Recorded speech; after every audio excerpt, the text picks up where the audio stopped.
The stupid test. You're going to pass or you're going to fail. Which one is it going to be? But it's going to be one of them. And you're going to get to take this test every single day. I have come here to chew bubblegum and kick ass. And I'm all out of bubblegum. This is the Virtual Real Estate Investor Podcast with Vincent Polisi. Buckle your seatbelt and prepare to learn how to legally make six figures investing in real estate with no money, no credit check, and nothing but a computer and internet connection.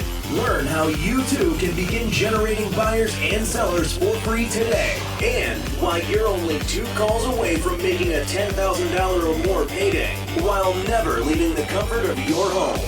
And now, your host, the virtual real estate investor, Vincent Polisi. All right, guys, here we go. What you're about to listen to here is an actual live coaching call that I did with a real estate investor who had a question, and the question was related to a purchase and sale agreement that he had where he was trying to close on an investment property, and he had a pre-approval from his mortgage lender, and he had cash for the down payment, and was told by the transactional agent realtor that he could not close unless he had all cash, despite the fact that the contract indicated that he was allowed to have cash and financing. And so he put the question out as to whether or not the contract had to state that it was all cash for that to be the case, which obviously it does. And so the realtor stops the closing from happening and adds on additional fees for several months to the tune of several $1,000s for a delay that she caused unnecessarily and illegally. And now you're going to get to hear how I told him to handle it. Now, the big takeaway in all of this is that you're going to be given the stupid test every single day as a real estate investor and as just a human in general. And what that means is that people are going to tell you things that they know to not be true, or sometimes they're just completely incompetent. And it's your job to make sure that the information that you're getting is accurate. This happens with attorneys when they're threatening to sue you. This happens with collection agencies. As you're going to hear from this call, this happens with realtors and title companies. It happens every single day. Don't fall for it. Real estate investors do their due diligence, and they require documentation and proof of everything. Period. We trust nobody, nothing of what anybody says. We get verification, documentation. You've got to do that if you want to be successful. You've got questions, he's got answers, though you probably won't like them. It's time for Ask Vincent Anything. For quality assurance purposes, this call may be monitored or recorded.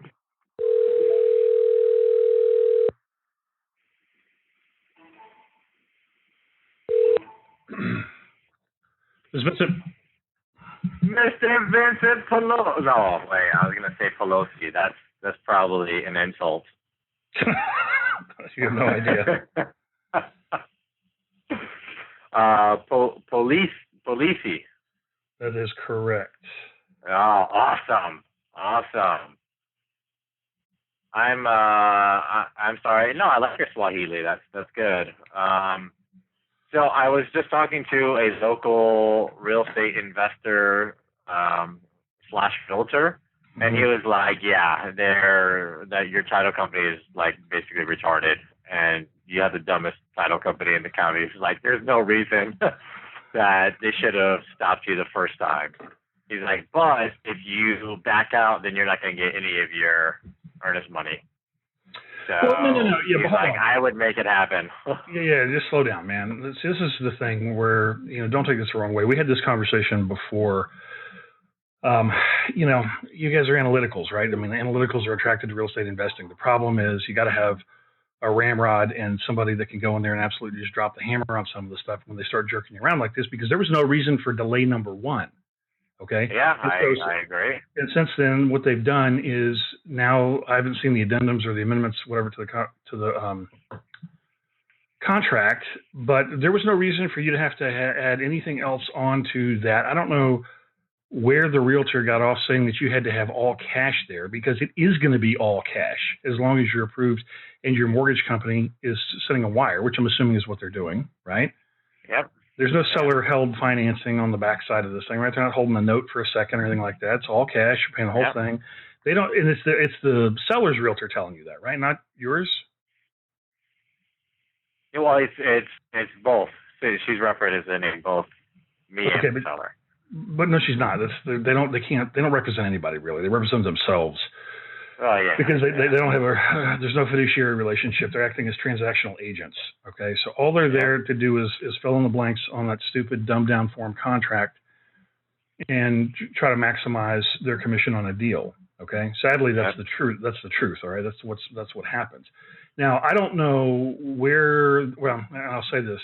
I don't know where they get off trying to tell you, oh, it has to be all cash. The contract doesn't state that. In fact, the contract specifically states that it doesn't have to be all cash. And this is the typical stupid stuff that happens every single day. And now all of a sudden you're delayed 2 months. You've lost 2 months worth, I'm assuming, of rental income.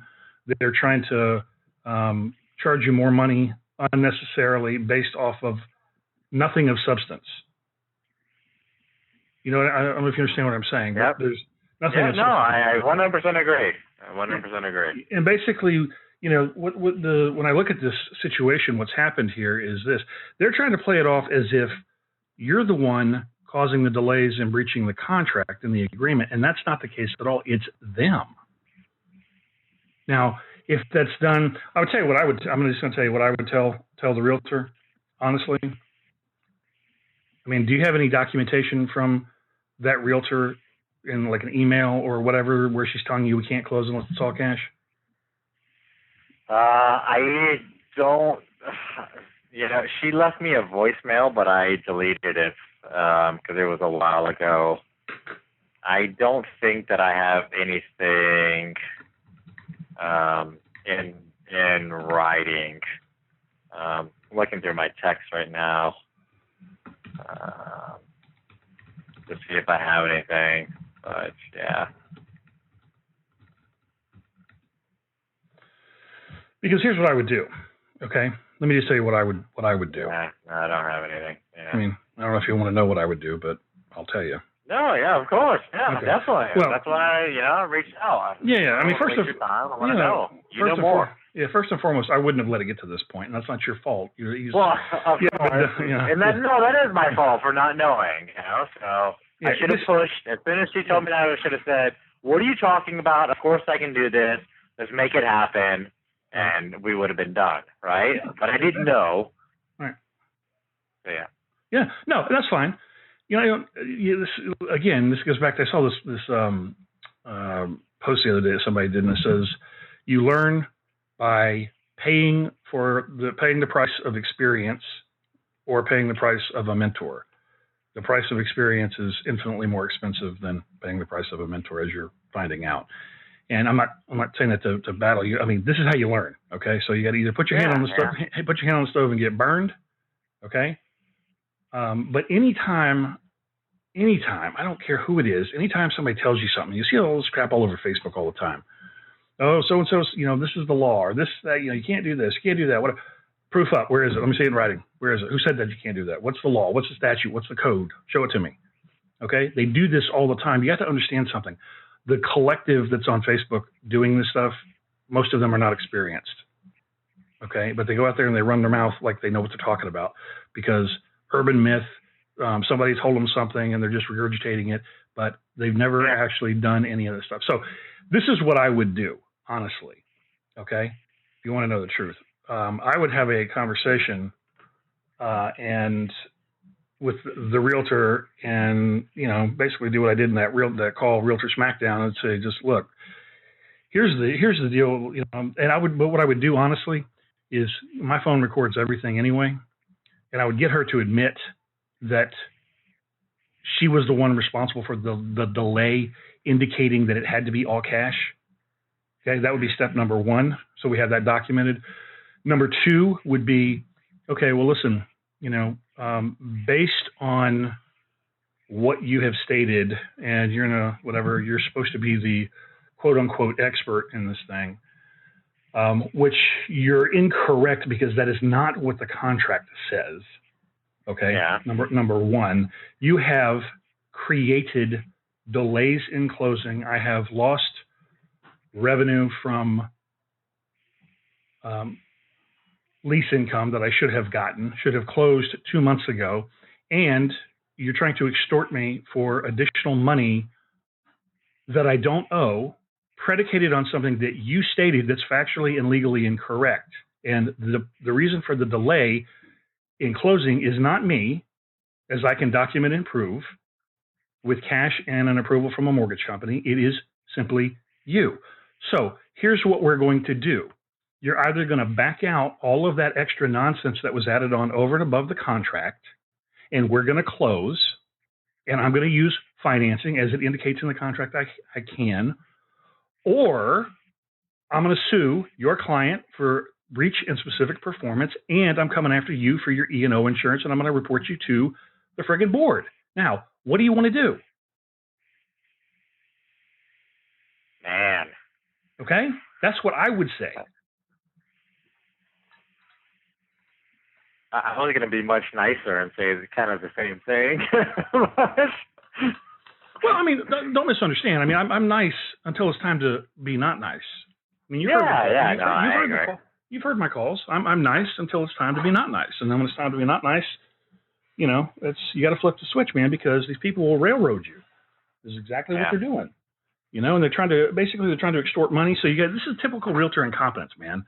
So you got a seller that could already have the cash. The realtor could already have her damn commission. You could already have the property and have tenants in there happy and paying money to you, so you got cash flow, right? Yep.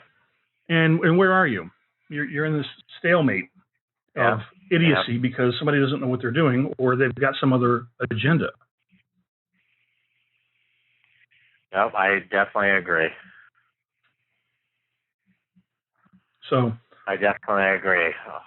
So yeah, I mean, I guess my only other concern, I mean, that's exactly what I was going to do. I was going to get, you know, the realtor and the title company on the phone and say, hey, look, you know, I could have closed a month ago. You know, you guys said it was cash, and that was incorrect. You know, we now know that, but here we are. So, you know, what are we going to do in order to make this? Not what are we going to do? Not what are we going to do? We are going to do that. This is what we're going to do, okay? It's called the alternative choice close, right? It's option A, right? I could have closed, I mean, if you listen to what I just told you, I could have closed this thing out 2 months ago, okay? We didn't close this thing out 2 months ago because of information from the two of you. Now, I don't know if the two of you guys are in collusion, if there's some kind of conspiracy going on here, if you're trying to get my contract voided so you can sell it to somebody. I don't know what you guys are doing. But here's what the contract states, okay? This is what the law states. And as a result of that, now you're trying to extort additional money from me, okay, illegally, because of, you know, self-perpetuated delays on your part, not mine. And so we're either going to get this thing closed out, or, like I said, I'm going to sue you for breach of contract and specific performance. I'm going to go after your E&O insurance with the realtor, okay? Because that's what, or, you know, you have to go after the liability insurance, because that's exactly what an error or omission, that's exactly what it's there for. And I said, I'm going to report you to the damn board. They don't want to hear all that stuff, okay? I'm just going to tell you that right now. They don't want to hear it because it's completely, I mean, it's all documented. If that's the contract, right, and there's no other reason for any delay, like, okay, like it came to the closing time and you weren't approved, and so you couldn't, I mean, if it was your fault, then it's a different story.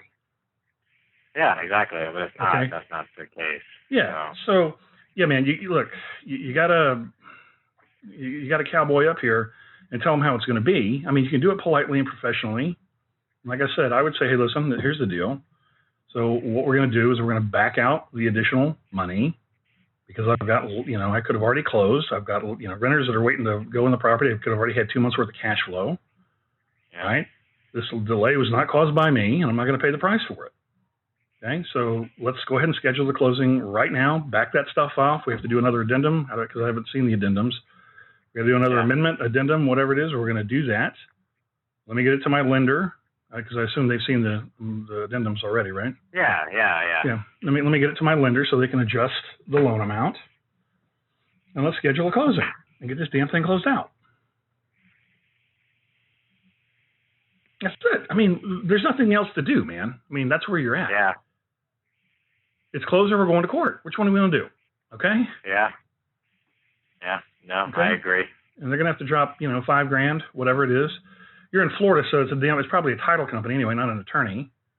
Right? Was it Stewart Title? I didn't even look at who the title company was, but No, it's United Title, and that it is what it is. But I mean, I guess my only concern is that, like the other guy I just talked to, is like, if you go to court, you're going to lose, right? Because the onus is on you.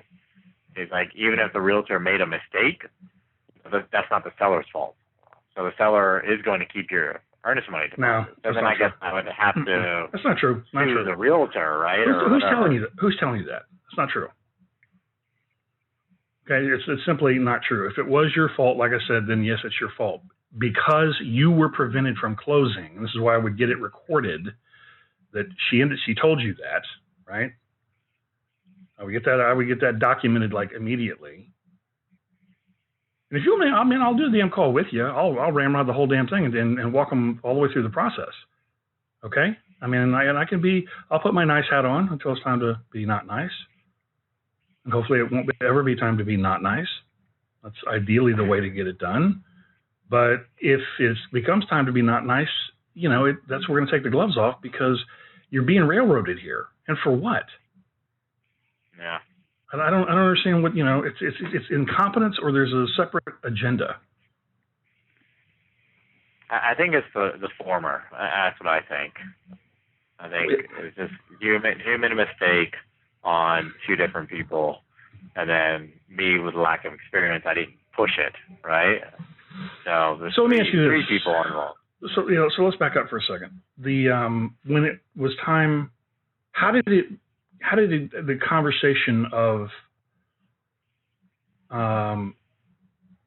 you have to have all cash at closing come up? Where did that even enter into the conversation? So I added this particular property onto a portfolio loan the beginning of September. Okay, slow down. You hold on. What does that mean? You added the property to a portfolio loan. What does that mean? So it means I contacted the lender and said, hey, I actually have another property that I want to add on to this loan. It's in the same neighborhood as these other ones that you guys have already approved. Okay, cool. So we're going to adjust the commitment letter that we gave you, and we're going to add this property on too. Okay, portfolio loan, meaning you're getting a blanket of more than one property on the closing? Is that what you're saying? Exactly. There's four properties in the loan, yeah. Yeah, it's a blanket. It's not a portfolio loan. Portfolio means that the bank is holding the paper instead of selling it on the secondary market. Yeah, that's exactly what they're doing. It's a local bank. Yeah. It's okay, but listen to what I'm trying to tell you, because you're getting free coaching here. All right. Portfolio loan does not mean blanket. That's not what it means at all. Portfolio means that they are holding it in their portfolio right there at the bank. They're not going to securitize it in a mortgage-backed security tranche and sell it on the secondary market. Yep. They keep it and they service the note. Yeah, that's exactly what's happening. Right. Okay. So there you go. So that's what's happening. So you've got a blanket have you closed on the other loans yet? I closed on two of them. Okay. So yes, all they're doing is it's almost like a line of credit, basically. They're so they've given you this blanket, and they're going to expand it out to this next deal, and it's not really the way that I would advise you do it, because when they do it that way, they've collateralized all of the properties under the one note. Yep, exactly. Which is less than ideal, because if, let's say, and again, I don't want to, I'm going to throw this out there so it makes sense. If you had 4 different properties out there on 4 different notes, and I'm just going to give you worst case scenario. Say two or three of your tenants bail out, and all of a sudden there's financial issues, and you can't make the entire one lump sum payment. They can foreclose on all 4 properties, even if you've got a tenant in 1 or 2 of them that's paying. That you could forward the cash. You could forward the cash to them on those. So let's just say they're all $1,000. Yeah, it's $4,000 a month, right? If it's $4,000 a month for the blanket for all 4 of them, right? If you miss that $4,000 payment, you're in default, and they can. Once you get to a certain point, they can foreclose on all of them. Even if you had the ability to pay $3,000 of the $4,000, they can foreclose on all of them, right? But anyway, you're already in. We can get them back in the. Yeah, I'm already in. But that's a good point. I didn't think about that. Yeah. That's a very good point. So there you have it, man. I mean, yeah, you're being jerked around here unnecessarily, and time for my boy to become a man. Basically. That's exactly correct. You're correct. I'm too nice of a guy most of the time, so yeah. Well, this is what, hey, nice guys finish last, man. I'm just telling you, especially in this business, you get eaten alive. So, at any rate, that's what needs to happen. And, you got to be prepared to pull out the pistols, because otherwise they're going to scoop your $3,200 or whatever. Yeah. And, try to point the finger at you. But you got to get her to admit that she told you no closing. If you don't have it documented someplace else, no closing without all cash. Yeah. I mean, you don't have to, but I mean, that's because I don't know what other defense they're going to try to give you. I mean, what other, reason for your trying to stick you that they're going to try to give you. But even then, though, it's still not the seller's fault, right? It's not the seller. No, it's not. I mean, no, it's not the seller's fault. Yeah. Okay. I mean, they would still be entitled to the earnest money, right? Which that makes sense. No. Then I guess recourse would be against No. the realtor. No, it doesn't work that way. Doesn't work that way. I mean, I don't really want to find out, but if I have to, then I will, right? I mean, it is what it is, right? Yeah. So I haven't called my lawyer yet. That's the one person I haven't called. He's probably out of court. I mean, he'll be out of court here soon, probably. You don't need to call him. What do you need to call him for? It's all in black and white right in front of you. Yeah, I mean, that's true, right? I mean, I don't get. I mean, if we do go to court, then I would assume I need evidence, just like you're just saying, that she said, yeah, I mean, I was wrong. I shouldn't have told you that. Did you have an approval from the lender prior to that closing date and proof that you had I funds to do. close? It's dated September 2nd. I was closing on September 16th. The bank called the title company and said, hey, I need, vendor title insurance and whatever else, they need. And the title called the realtor and said, hey, this is supposed to be cash. And why is the bank calling me? Okay. And the realtor called me and said, hey, no, you're supposed to do cash. Okay.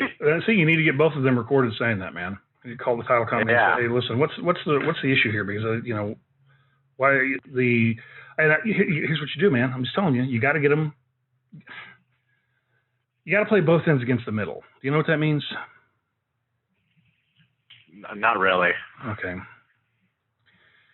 All right. So the way it would go down would be this. You call the title company and have a nice conversation with whoever it was that called you and said that it was supposed to be all cash. They called you and told you that was what you said, right? The title company? Well, the realtor called me, yeah.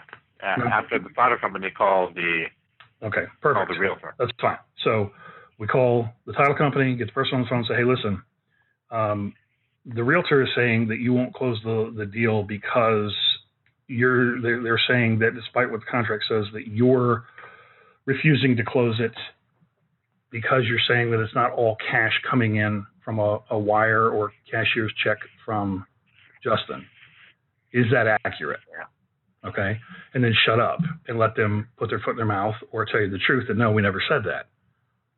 Yeah. Okay. Because then they say, yeah, it is exactly what we said. Or say, can you explain to me why? Because this is what the contract says.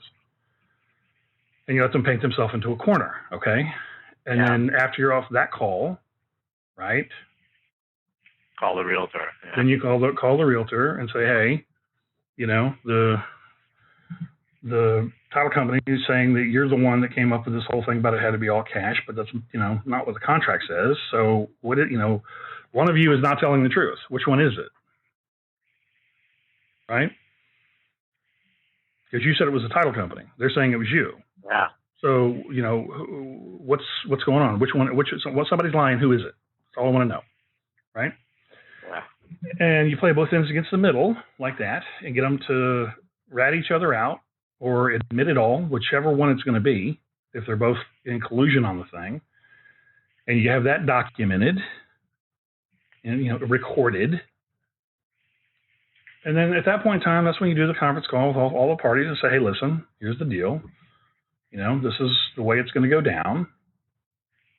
And let's go ahead and schedule the closing.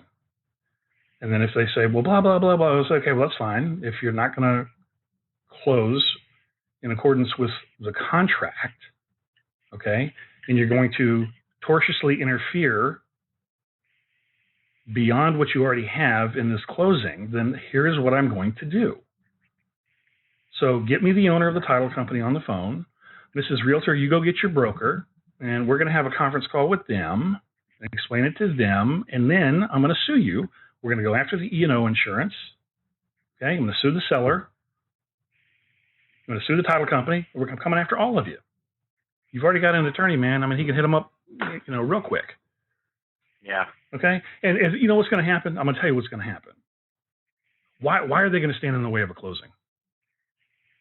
Yeah, man. Of course, that's what we all want, right? Yeah, you've got low-level flunkies that are telling you stuff that isn't accurate.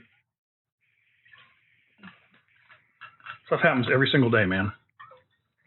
Every single day. That's why you got to make them proof up. Yeah, so anyway, there's your free coaching call for today. That's the deal. You don't need an attorney. I mean, you can go waste money with one if you want to, but that's how to handle it. And then, if you have to, if you got to go. Hour, so. How much? $250 an hour. You don't need to, man. It's it's like I said, it's time for my boy to become a man. Just either if you don't want to do it, I'll do it. I'm not gonna get anything past me, man. I'll tell you that right now. No, I'll do it. That was my plan. I just wanted to make sure that I was in the right with how that was laid out, and I definitely know that I was correct. And there was no reason why we shouldn't have closed before, besides their mistake. So, so we're gonna make it happen. All right, brother. Let me know if I can help you. But that's unless there's an addendum that I haven't seen that, or you're not telling the truth, or you're not telling the truth. Yeah, I'm not. Yeah. You're in the right, and you gotta, they have to perform at this point, and you gotta listen. Don't eat the extra money. Don't do it. You know what I'm saying? Yep. I do agree with you. Let's see what happens. Let's see how she plays out. This is going to be interesting. Okay.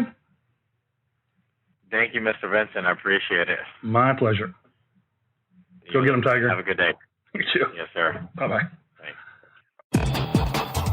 Thank you for listening to the Virtual Real Estate Investor Podcast with Vincent Polisi. If you found any value in this podcast, please use our Give to Get method and take a moment to give us a 5-star rating in iTunes and your favorite podcast service so we can keep giving you excellent episodes of real content you can use to profit today.